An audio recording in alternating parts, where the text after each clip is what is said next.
We have a problem. Or okay, more specifically, I have a problem, but you're here now, so you're complicit. Allow me to introduce you to the problem. Yes, they're still all on my desk. So, help.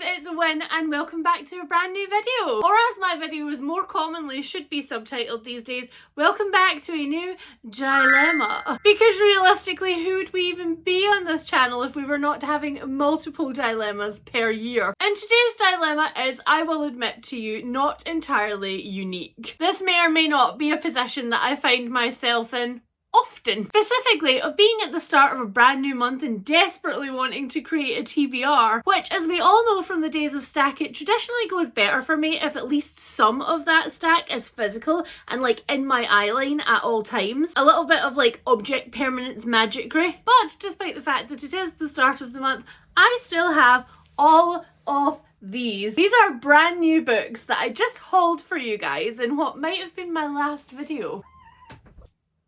Hello.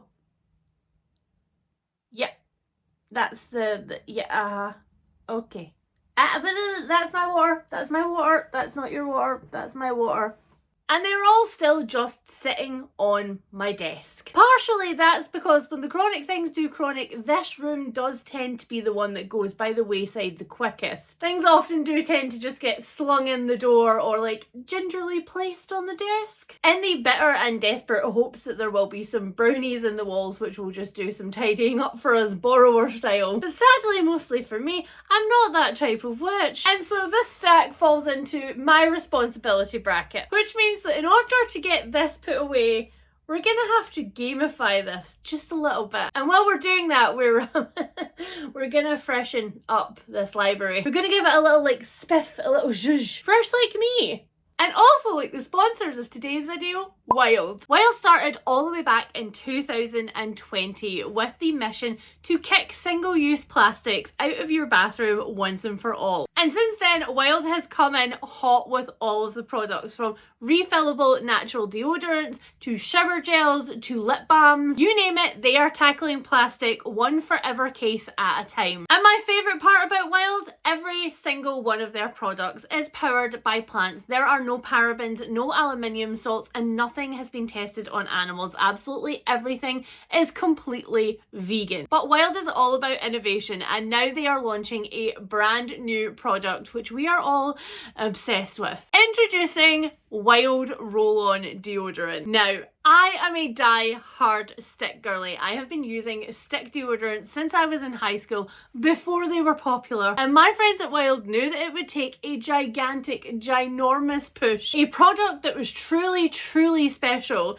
to get me to switch. Well, predictably, they've done it again. The roll-on has absolutely everything that I love the most in the stick formula. The 24-hour performance, the lack of white, streaky, horrible marks in the inside of your clothing, completely plastic-free refills, and a delicious range of scents. Oh, and of course they also have a bunch of cute cases, but they know how much I love Emma Bridgewater and bees, so. And finally, what's your last concern that I hear you say there? You, like me, have sensory issues and you don't like the wet feeling of a roll-on, and that's why you use a stick? Yes, I hear you, except this dries in seconds. Literally, this dries in the space of time that it takes you to go from one armpit to the other and then put the cap back on. And afterwards, it kind of just feels like you've used a really bougie moisturiser. So whether you are a morning mover or a nighttime planner, or you need a new workout buddy in your day, if you are ready to level up your routine with HAULED, then you can use my code here on screen, WIN2025, that's WINN 2025, along with my link down in the description below, or you can scan my handy dandy little QR code right here. You get 20% off your entire HAULED order. Yes, the whole thing, not just your brand new shiny roll-on deodorant, but anything else that catches your eye. Let's get going. Who else is shocked that I caught that on first take? Here's how this little TBR mission is gonna work. I am first gonna dust the shelves, every single one of them. And then I am going to shelve each and every one of these books. And for each and every one of these books that I put on a shelf, I have a choice. I can either, once finding a space for it, choose to read this book this month in my TBR. I can just make it a home, then pluck it back, place it on the desk and consume it. Or I can choose another book from the same shelf that these books are going to be placed on and read that instead. Either way, every single one of these books is going to have a home at the end of this video, and I am going to have a panic attack. No, I mean I am going to have a TBR, a functional TBR we can all enjoy together. And the only exceptions to these rules will be for one of the books in this stack which I have read and did not enjoy and thus will not be housing on a shelf. And the thriller series that is sitting in the middle, I will place the 3 books on my shelf because it's a completed series that the publisher sent me. But I will only be taking 1 book off of the shelf to read because I don't know, I love my sanity and I have other books I have to read this month. And this feels like a lot. Right, I can't put it off anymore. I'm gonna have to go get a new head for the duster.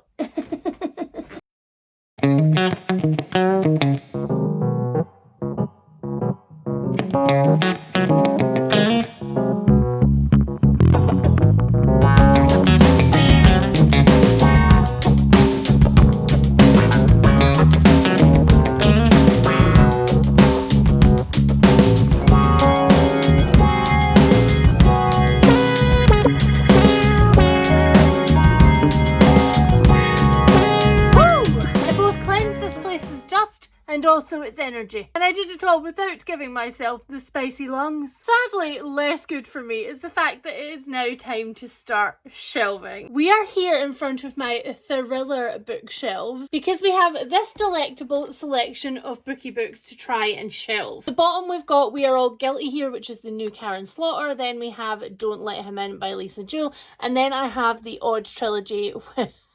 It's AUD, but with my accent, it just sounds like I'm calling them weird. As you can mostly see here from my terrible camera work, the top 2 shelves of this bookcase are predominantly paperbacks, and they are full to the point where I actually have some new books here. So it will actually be good to have the challenge to shelve these somewhere, because it does mean that one of the paperbacks at least is going to have to come off and be read, and I'm going to have to decide what I think about it. The issue with these shelves is that they are now predominantly either favourite authors or they are TBR veterans, and I don't particularly want to read from either right now. That's just tough because these are the consequences of our actions. And also, this is the reason why we're getting back in our TBR game this month, because we know if I don't have a stack of books, both physical and digital, like a list of books that I am required to read from in the month, I just simply will not. And that's what happened with the slump. I hit a bad reading period. I persuaded myself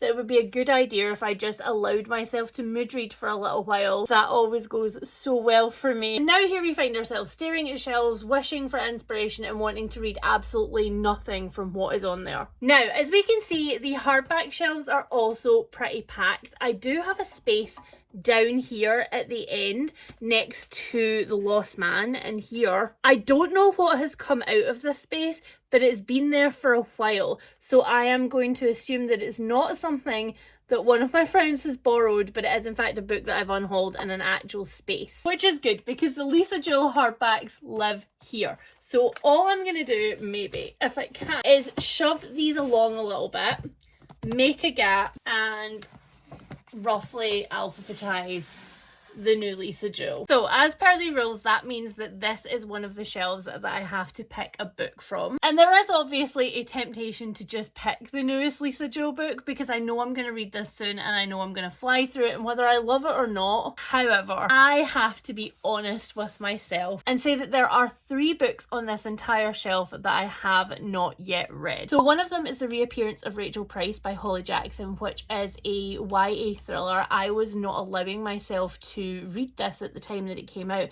because I had not yet finished Good Girl's Guide to Murder, and I have now done that. I have finished that trilogy, so that is one that I could pick up, and it would have been on my 60% for 2024, which means it is now on my TBR veterans list, although it is a rather new edition. There is also Tell the Truth, Shame the Devil by Melina Marchetta. Melina Marchetta is the author of Saving Francesca, which is one of my favourite YA contemporary series of all time. If you have just finished watching the Summer I Turned Pretty series and you are longing for the same feels that that series gives you, then I say pick up this one. They still take me out all these years later. And this one is an adult thriller about some bombings in London, and it has been on my shelf for such a long time without me touching it. And the last book is all the way down here behind all of the mushrooms, and it is The Firekeeper's Daughter. And I don't remember very much about this one, but I know that it is about a Native American girl who ends up involved in a case on her reservation. From what I remember, she agrees to be part of a sting operation because she believes that what is going on is affecting and harming her community. But obviously she is then involved with potentially getting people in her community into trouble. Now, both of these have been on my TBR veterans list for a while. This one was published in 2021. This one was published in 2016. Okay, I think we're reading this one. We do need to not forget about this one again, so I need to put that on a TBR at some point in the near future. Feels like traditional stack it, like book one on the stack. Alright, so it's a little bit harder to show you the very end of this shelf here, but this is the shelf where my hardback Karen Slaughter lives. Now, the interesting thing about this shelf is we don't just have thrillers, we also have the start of my literary fiction collection. And as you can see, we've got my lamp here in the middle. And while obviously this is not a book and I could just like pull this forward and shelve books behind it, I think the reality of the situation is that there are definitely books on this shelf which I could take off and read and assess. We have got Apples Never Fall by Liane Moriarty, My Absolute Darling by Gabrielle Talon, Sundial by Catriona Ward, Trust by Hernan Diaz, and Time Shelter by, I can't read the author's name, but you can see it on screen. Now, I know for a fact that the oldest book on this shelf currently is My Absolute Darling, which looks like this. And this one is a really weird one because it's been blurbed by Stephen King, but also Celeste Ng, but also Claire Fuller, but also Kate Hamer. And that is a weird sort of mishmash of different kinds of authors to be blurbing the one book. And I don't honestly remember very much about this. This is one of those books that has a genuinely very vague synopsis anyway. That's kind of the point of it. You're not meant to go in knowing much about it. But it is about a 14-year-old who lives in kind of like extreme isolation with her family. There's guns everywhere. There's sort of like a prepper mentality, and there's the sentence, her daddy loves her more than anything else in the world and he'll do whatever it takes to keep her with him. So let's have a look at how long this book has been on these shelves. Yeah, that's a 2017 one right there. So that would obviously be a no-brainer instant win.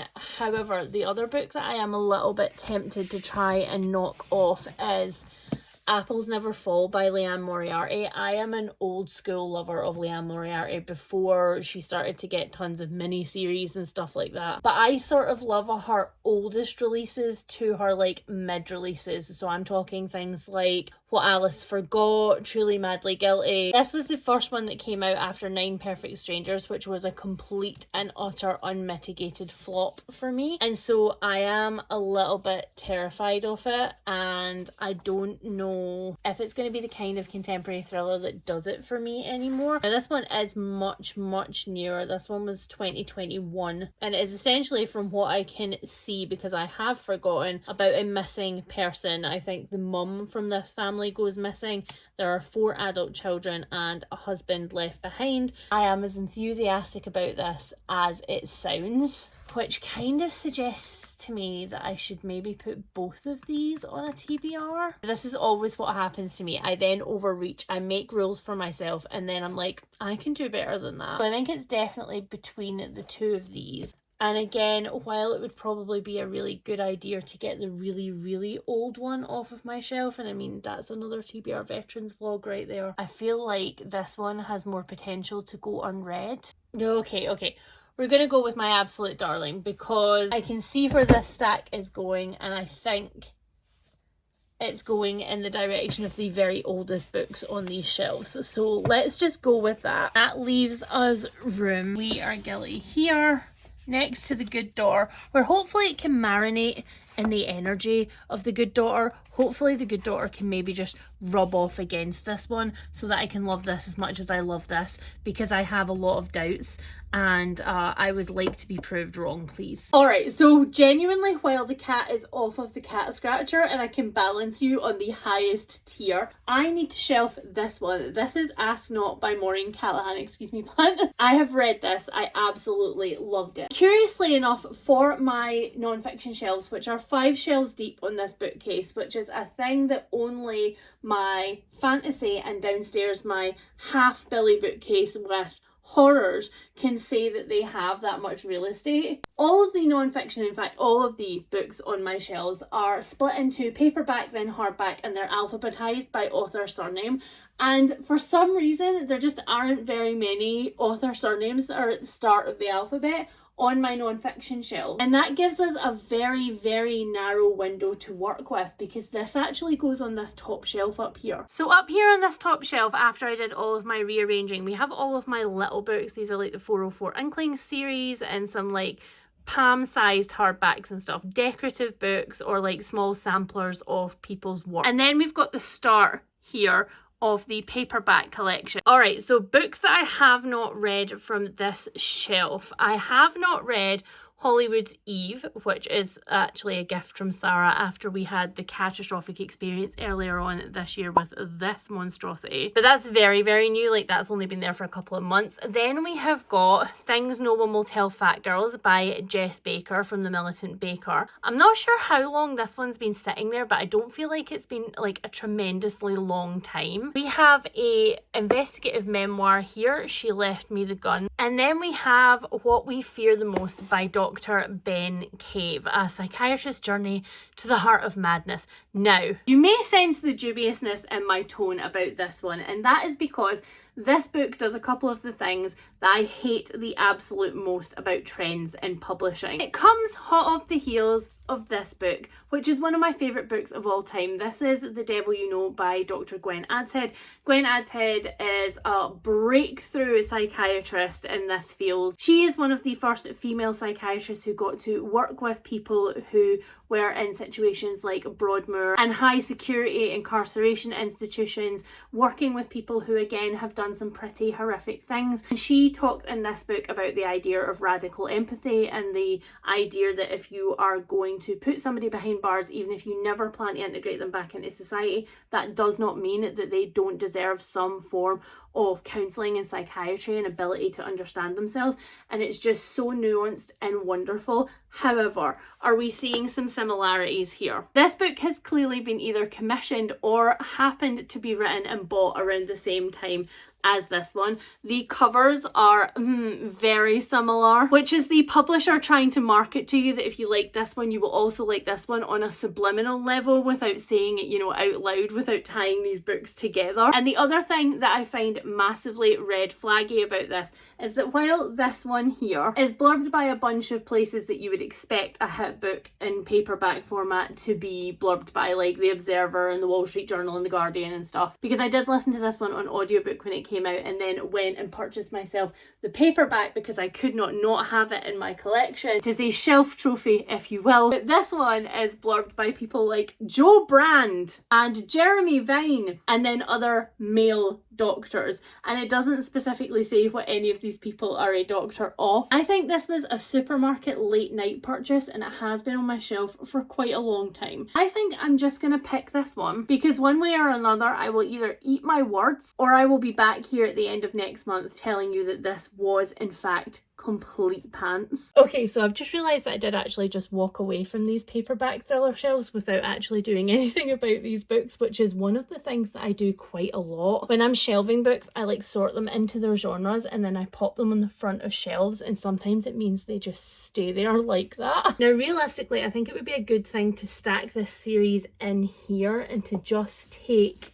these smaller books off the top and then find spaces for them along the top of these books, and I think that will work quite well. Okay, so yeah, as suspected, those are shelved pretty beautifully. That was my elbow. I can pop my little Grey Cells Poirot book on the top. You can't see that. Okay, I can pop my little Grey Cells books there, and I think I can probably get my elderly lady books on top here. And maybe, oh no, okay. Can I put this one here? Yes. Can this one go here? Yes. Okay, so we've just done a little rejiggle. Just at the start of these shelves, we have got Scorched Grace here, which I bought maybe 3 years ago. It is the start of a series about a not so nun-worthy nun who solves crime. And for that reason, it's just kind of, the blurb is really, really good, but I have a strong suspicion that the book is not going to be as good as the blurb. Then we've got Murder in the Family by Cara Hunter.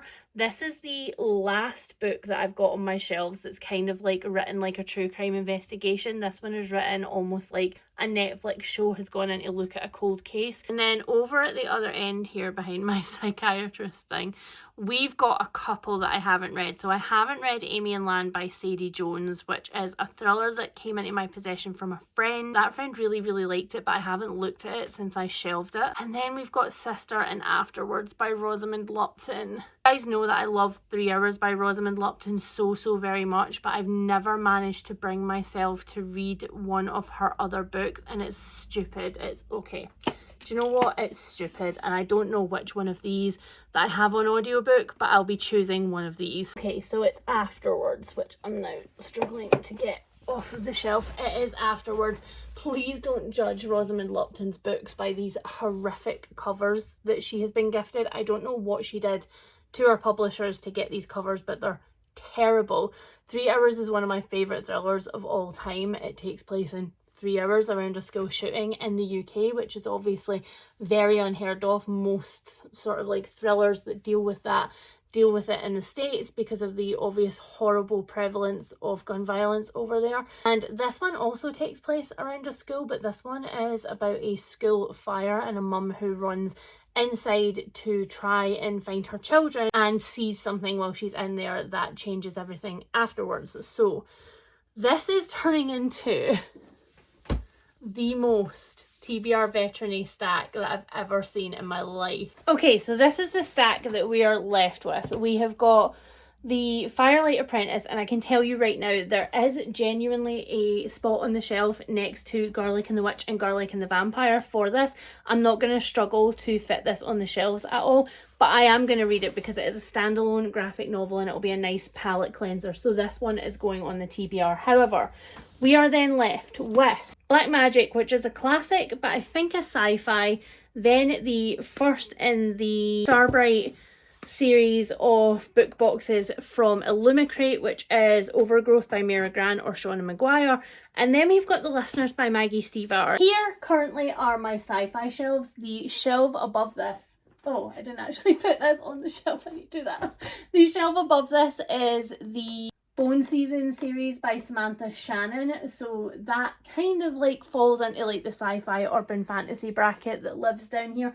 However, we have got no room on these shelves. There is no room at the end. There are books that are just like shoved on top of this stack, and it is really stressful, I'm not gonna lie. And what needs to happen, what predominantly needs to happen, is that I need to take up there the Graceline books off of that very top shelf, and I need to take the Priory of the Orange Tree and A Day of Fallen Night off of those shelves and find somewhere on my fantasy shelves for them, so that I can take the top 2 shelves of this bookcase and also make them sci-fi, so that this whole thing is like sci-fi urban fantasy. There is a bit of urban fantasy here, obviously. So this is all Terry Pratchett, and then the Marie Brennan, Lady Trent books here. So this is part of my like fantasy shelves. But this part here, and also this part behind Fitz's throne, these are all urban fantasy things. So for example, we've got the rest of the Maggie Stiefvater stuff here, Daughter of Smoke and Bone, Lockwood and Co, that kind of thing. Down here we've got TJ Klune, which is a really hard thing to shelve, like where do you put that? And then some like vampire-y things from back in the day and some old Holly Black series. Although if you do want an urban fantasy series from back in the day, the White Cat series by Holly Black is actually banging. I do still love it. This really here should just go on the bottom next to Middle Game by Shawnee Maguire and all of Shawnee Maguire's other books. And I think the only cure for it may actually be to take off another Shawnee Maguire book. So in order to make room for this, I might have to read this. Okay, so it's been here since 2019 and there is a follow-up to this. So there is a second, this one, Seasonal Fears, maybe? There is another book to go with this. And I actually have no idea what this is about. It's about Roger and Dodger. Okay. Roger and Dodger aren't exactly human, though they don't realise it. They're not exactly gods either. Ah, that's what put me off. I hate fantasy or sci-fi that deals predominantly with gods and mythologies. Obviously, I like there to be like some mythology built into the background of the worlds that I'm reading about, but I don't particularly want the gods to be an active part in anything that I read. That kind of like all-powerful thing just doesn't do it for me. Okay. Fine, I will add this. Even though this is technically literary fiction and historical fiction and magical realism and could probably go over on my literary fiction shelves, when possible I do like to keep authors together, and so the rest of my Maggie Stiefvater is here, which is actually probably a really good thing because as you can see, this one is crammed on top. This is The Botanical Daughter by Noah Medlock. I really like this. On this shelf there are 3 books right at the start that I haven't tried yet. There is Ink and Sigil by Kevin Hearn, which is the start of an urban fantasy series. There's The Hexologist by Josiah Bancroft, which is again the start of an urban fantasy series. And then there's Black Candlewoman by Diane Marie Brown. I feel like this is a standalone. Look at that cover. Generations the Montrose women have lived alone with their... Okay, fine. This one. I'm going to read this one. However, that's not going to make a space. That's not enough of a space. And I know the rules are that I don't actually have to, if I don't want to read more than one. It's not about 4 books worth of space, so I have to read 4 books. But because this is a standalone, so this is going to be either a win or not. But 2 of these are the start of a series. So this one here is essentially The Conjuring in the 1920s with a slightly tongue-in-cheek vibe. And this one here is Scotland with elderly goblin. I have a suspicion that I'm going to absolutely love this one, even though it's maybe a bit cheesy, and that I'm going to enjoy this one but not love it. I'll go with The Hexologists and I will shove that one back on the shelf. Alright, so let's have a check-in with the stack and where we are now, because there are quite a few things on it. Oh, jinkies. Okay, so this stack is pretty healthy. We've got Tell the Truth, Shame the Devil, My Absolute Darling, What We Fear Most, Afterwards, Middle Game, Black Candlewoman, and The Hexologist. And realistically, I don't think I'm going to be able to fit any more books on this TBR. Okay, I think what I'll do is I'll give myself a pass for my horror shelves, because I have read quite a few things from my horror shelves recently. And although I am going to be shelving Mother Thing for sure, I am not going to be shelving A Sharp Scratch by Heather Darwin. I read this and it went from a 4, a 3 to a 2, and I am dissatisfied. And you will be hearing about this in my tops and bottoms for this month. Which means that the last book that we have is an interesting one because it's a proof. Alright, so my proof shelf actually lives here at the bottom of my TBR trolley at the start. This is not a proof, this is Ninth House. I stalled on like my 4th or whatever read through of it. All of these are 2025 proofs. Now, one of the things that I'm going to do before I put Black Magic on this shelf is I'm going to take this John Scalzi book off. This is, can I squeeze it in here when the moon hits your eye? This is a really awkward filming angle. My lovely bestie Kirsty has told me that there is a lot of stuff in here which is going to give me extreme existential triggers. So as much as I love John Scalzi, I am going to pass this on to somebody else who will like it more than I will. And also I have got this book here by M.K. Hardy. This is, as you can see in the back, The Need Fire. I tried this and it hasn't worked for me, so I'm also going to pass that along to a friend. So that leaves us with a smaller amount. I think after I pop Black Magic on here, that the one that I'm going to pick up is this one. One Yellow Eye by Lee Radford. It was in my book haul, not this most recent one, but the one before that.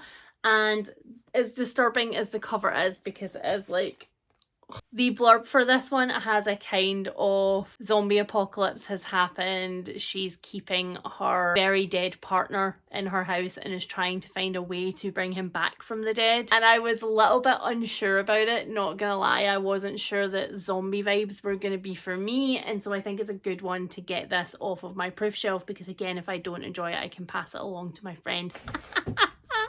Okay, well, this is the stack.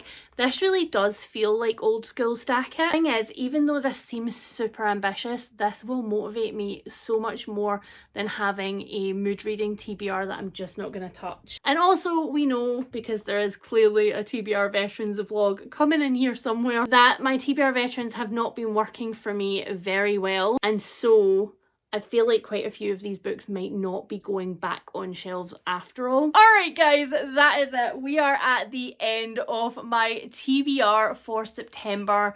I'm not going to go on about how excited I am about the fact that we are now in the Burr months. If you got this far through the video, then please leave me your favourite eye related emoji, whether it's the side eyes, the rolling eyes, or maybe the moon face with the like eyes. I think I've just listed 3 of my most used emojis. As always, if you have read any of the books that I have got here today and you would like to tell me about your experiences, positive or negative, then please leave that down in the comments below, because you know that opinions live here. Don't forget that if you would like to check out Wild, you can use my code here on screen along with the link down in my description below, or you can scan my QR code here to get 20% off of your entire Wild order, no matter what is in your basket. If you are a new subscriber and you would like to see how many of these books that I get through this month, then please do hit that subscribe button down below. And if you are a returning subscriber who is enjoying the vibes of Stack It, then please do hit that like button on the way out the door. For some reason, YouTube is very much preferring the thumbs up button to anything else right now, so it really will help my channel, and I will speak to you guys really soon. Bye! Have I just put away a stack and found a new stack that I need to house somewhere? Yes. Yes. Knab, will you help? Bye!